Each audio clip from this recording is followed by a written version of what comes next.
Ako si Paulita Gomez, ang pamangkin ni Doña Victorina.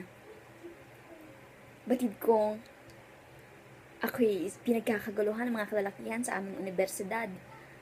Batid kong hindi pangkaraniwan ang aking kaagandahan, hindi man sa mga mayabang, ngunit halos lahat ng lalaki sa aming universidad ay nabibighani sa aking kagandahan.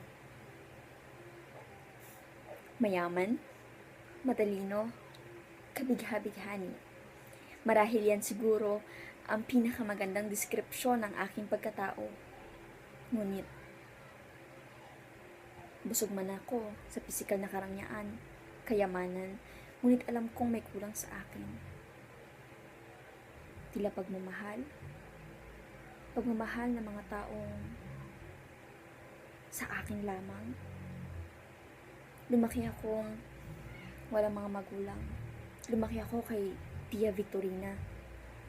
Alam kong may kulang.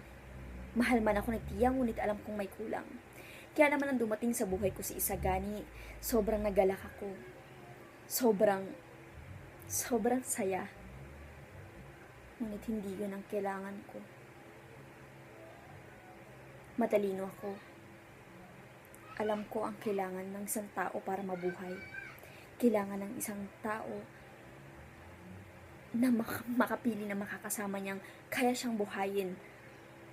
At yun si Juanito. Si Juanito na isang mayamang tao.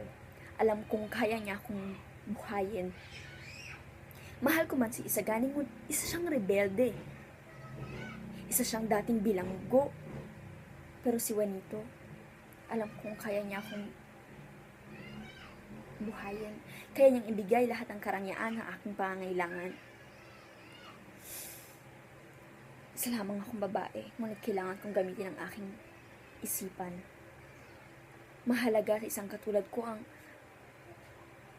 karangyaan kumpara sa pag-ibig. Yan ang turo sa akin ng aking tiya.